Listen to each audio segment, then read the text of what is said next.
Welcome back to the channel. Welcome back to the studio. And we got a bit of an unboxing, but we've already unboxed it. We're going to get started on my buddy Eric's 10T. We've got two to build. Well, I actually have three here. One of them's mine. We're going to go over what we've got to build with his. I think he's found about every hop-up part that's available today. I'm sure there's more out there. Short of a carbon fiber chassis, I think we got about everything. So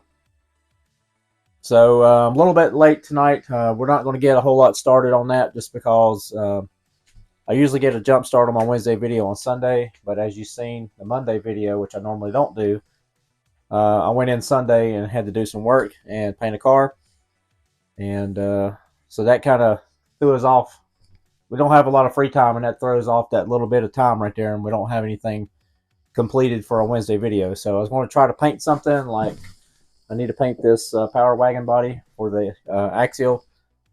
But we've got a lot on our plate, so let's go over here and we'll go over what we got, and maybe we'll talk about some of the future projects. We got a couple exciting little things coming up, and it ought to be pretty interesting end of the year. But anyways, let's get the camera angle over here. All right, it's a little bit overwhelming. We haven't even started on the truck, and we'll just go as we build it, and just replace whatever factory calls for with the aftermarket part instead of building it and then taking it back apart. The only thing that we don't need in this whole build is this J Concepts nose plate. This is no different than the factory one. For whatever reason, they were just reproducing these before the kit was re-released, and he wanted to buy every hop-up or every option part there was, so he got one. Not necessary for this project because, like I said, it's basically just like the one on the truck. We'll start off. We got a LiPo battery holder from Extra Speed. I don't know anything about these. They make a lot of hop-up parts for the Optima that I want to get. They make a lot of carbon fiber for it, so I think it's pretty good stuff. Haven't messed with it, so I can't tell you one way or the other. The machine nose plate tubes, not really an advantage. Just another one of the little odds and ends that you can do. Add style points. The ball bearing aluminum steering kit. I heard there's a different kind of setup with this. You got to be a little careful. I don't know yet. I'll have to look into that. But definitely takes all the flex out of your steering linkage and eliminates the servo saver on the whole setup. I think it just goes direct. Carbon fiber is always a good thing. That's the RC10T rear shock tower. RC10T front shock tower, and he was actually collecting these parts well before the kit was re-released. I think he was just hoping to find one to build, and because a lot of this stuff was out of stock recently, and they're supposed to be coming back with everything. Carbon fiber transmission brace. The difference between this one and the RC10, they make one for both. It's just the hole for the body mount. The 10T doesn't have a body post in the back, so they made a separate brace with no hole. RPM ball cups. Our buddy Chris has built one with ball cups, and there may be a little interference on the between the steering rack and the camber links. So we'll be on the lookout for that as we build it, because these are a little bit beefier than stock, and they're easier to thread on. And a couple of videos I've seen of the trucks running, the re-releases running, that's been one of the complaints, was that the ball cups from the factory are a little brittle. And this will be the fix for it, but if it's rubbing, we'll have to address that when we get there. The titanium turnbuckles with the little fluted area there machined out, looks pretty nice. Those things are super light, and that comes with everything, even the one for your steering, between your steering servo and the rack. The re-release of the MIP CVDs. Now these just started shipping, I think, September. So they're hot off the presses. 10T battery brace. Running the extra speed battery for a shorty pack. This is not going to be necessary either. But we got 2 kits to build, so we'll definitely use it. We'll put it in one of the other kits. Aluminum reedy, might as well. Got a reedy servo, so we're going to put a reedy servo horn on it. And there's our reedy servo. We got the RS1606A, low profile titanium gear, high speed, high voltage. It ought to be more than enough. Since we're talking about electronics, we'll go ahead and go with the motor. The SP5 175 reedy motor. I'm a little bit out of the loop on off-road racing, so I don't know what's the hot motor right now. It's not as it doesn't seem to be as crazy as oval racing does as far as the motor of the week stuff. The reedy black box speed control, and you don't have to hook this to a laptop or a Bluetooth or anything. You have your program box in the box. I don't know a lot about it, so I'll have to do a little reading on the instructions here. It's supposed to be a really good speed controller, and it should be because they were pretty pricey. Got a Fast Eddie's bearing kit because the truck comes with bushings. These are just standard sealed bearings. They're not ceramics.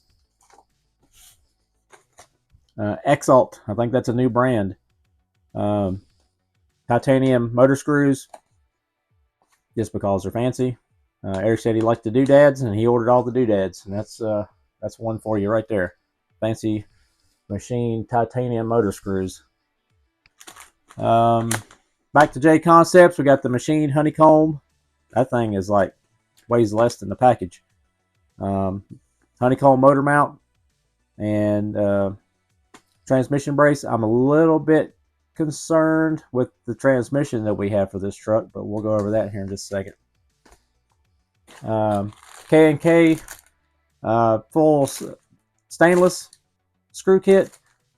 I did notice with the a little bit lesser expensive, lesser, I don't say lesser quality, but the screws they come with the kit are fine. They don't break, they don't strip, none of that. But it's just the fact that the coating on them doesn't seem to be real good. And we are in a kind of a high humidity area.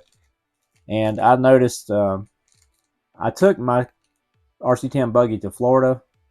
It didn't get anywhere near the beach, but I took it to a hobby shop there and ran it on the indoor track. And it's pretty humid here in North Carolina in summertime too. Just the car sitting in high humidity, the screw head started rusting and turning brown, and it just looked bad. So we're going to nip that in the bud when we build this one. We're going to build it all with stainless hardware, and not necessarily a performance upgrade, but just a looks thing, and without the flash rust that comes on some of the heads of the screws and stuff. Not a big deal. You can clean it off. It's just a little bit annoying that the screws were rusted on a brand new car. And the reason why I was a little bit concerned about the motor plate, because he got the Fan RC gear diff gearbox, and you have to, I believe you have to drill the motor plate. I heard you had to drill something. I thought it was the chassis, but I think the mounting points are the same. I haven't taken it out to see compared to the stock one. But it comes with this little plate right here, and I think that is a drill. It's just a pattern to drill your motor plate. I don't quote me on that, but I have to do some research and find out if that's what that is, because or it may just be the spacer and it has to be drilled to match, because I think somewhere up in here we got a different screw pattern, and if that's the case, we may have to tap the motor mount. And that's what concerns me with this honeycomb one. If for some reason somehow our screw hole ends up in between these honeycombs, and that might be a little bit tricky. But we'll cross that bridge when we get there. The gear diff, from what I understand, like I said, I'm out of the loop a little bit on off-road. Gear diff is definitely more suited for carpet and high bite tracks, especially carpet. But it's a doodad. Eric likes the doodads, and it's got, I don't know if that's, I think it's a B6 based style. These are not licensed. It's Fan RC. Comes with bearings, top shaft, it's a complete transmission.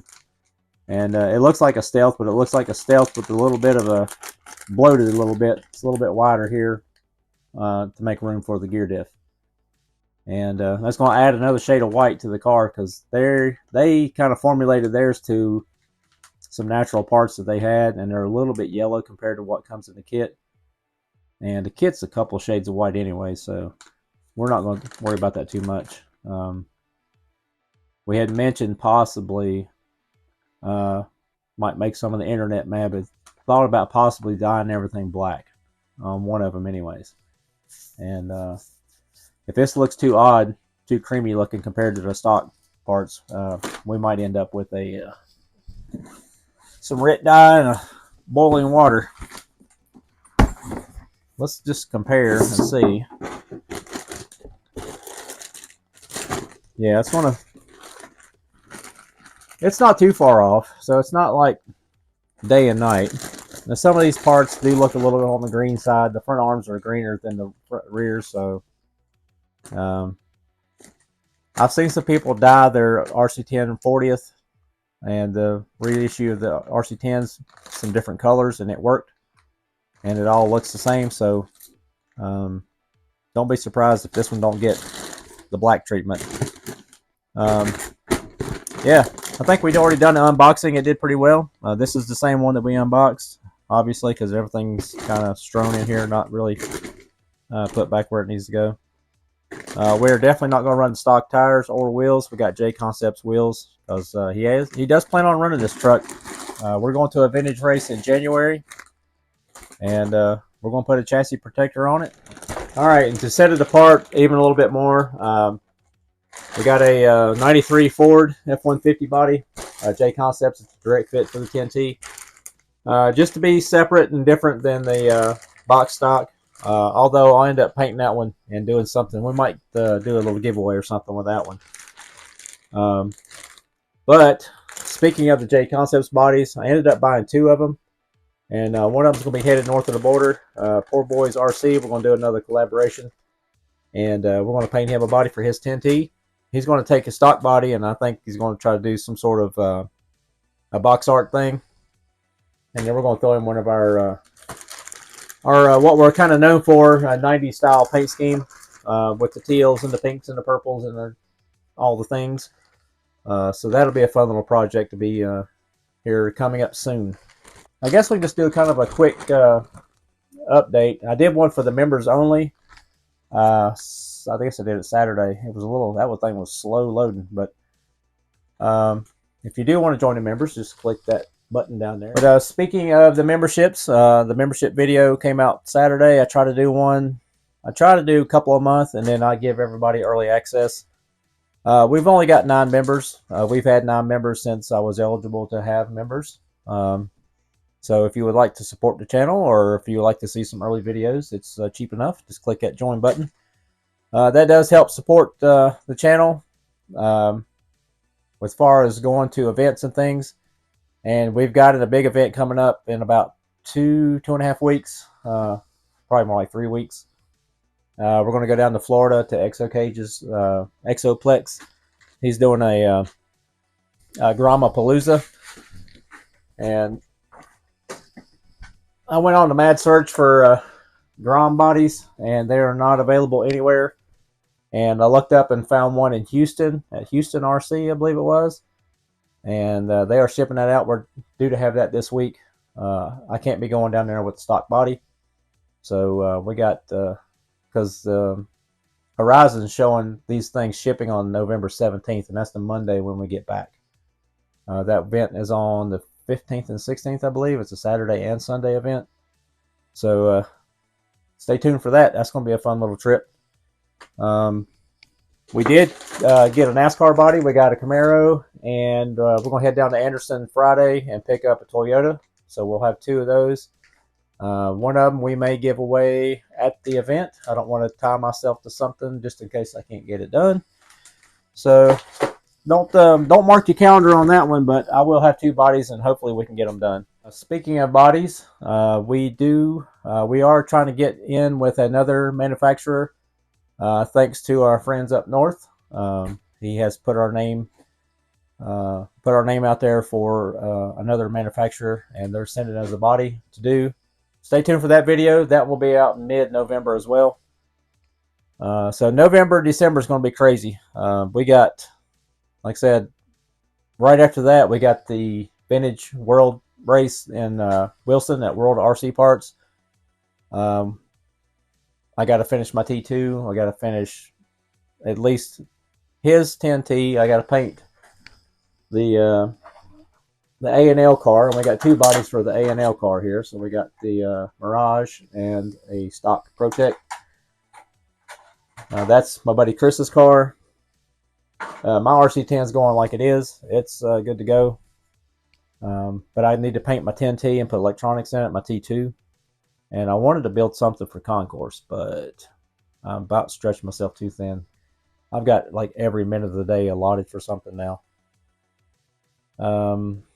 So I think that's about it. We got the Clodbuster out there I mentioned before. We let the Big Bear go on eBay. We got the Tamiya King Cab. That's pretty much just needs to be cleaned, new tires and a paint job. Modern electronics. What else we got going on? We have another viewer that's maybe sending us an old vintage Kyosho truck, so we're waiting to see that, and that'll be a cool little project to go with the King Cab. And yeah, let me figure out how to wrap this up.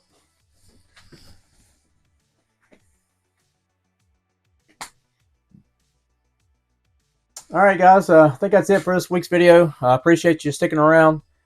Hit that like, comment, subscribe, and all that good stuff. Also, if you would feel so inclined to hit that join button. Like I said, we'll give you a few insider videos, a little bit of heads up on the videos maybe a day early. Like right now I can't do that because I'm actually recording Wednesday's video, and it's like 8:30 on Tuesday night. But it's going to be fun building Eric's car with all the top-notch stuff here. Mine's not going to be quite as fancy. I got bearings and UJs and wheels, and so ours is going to be a little bit more of a budget build. And Gromapalooza coming up November 15th and 16th down in Jacksonville, Florida. It's about a 10-hour ride for us, but I don't mind a road trip. And plus, my buddy Eric's never been south of Georgia, so he's going to see some new country down there. What else we got going on? Yeah, we got a late arrival right here. This just showed up from eBay find. This is not going to stay a 12 scale. Just there's your little hint, so stay tuned for that one. It's on down the line. It's a little bit on down the line since we got everything else going on. But can't have too many projects. Keeps us busy. Yeah, so that's pretty much it. We'll see you Sunday, maybe painting the Grom, and maybe painting one of the Losi NASCAR bodies. Depends on how this week works out. Been pretty busy at work, so I'm doing a little stand-in painter this week. So gotta get used to working again. Members, you can tune in Friday. We might have some updates on the Grom body and the other manufacturer that we got coming in. And for everybody else, Sunday we'll be painting the Grom and or the NASCAR body and or getting this thing built.